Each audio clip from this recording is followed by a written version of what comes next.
Welcome to the Slop Temple. We pray this video helps.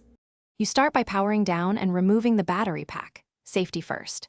Next, remove the stickers and the two visible screws with a T8 or T10 driver, then pry the case gently with plastic tools to avoid marring. As you separate halves, keep tabs on foam pads and a small tray for screws. Once done, lay the internals flat so you can clearly access the RB assembly.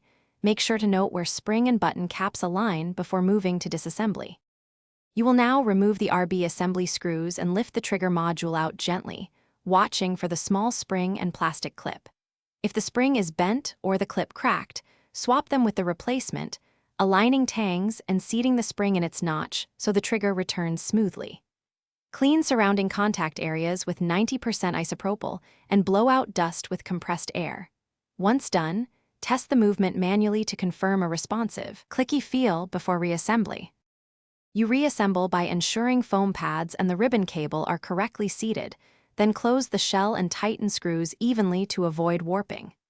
Insert batteries, power on, and pair the controller. Immediately test the RB in the Xbox menu and in a game to confirm consistent input. If problems persist, make sure the spring and clip are oriented correctly and contacts are clean. If intermittent signals continue, consider PCB-level issues. Thanks for watching. Consider subscribing if we helped you.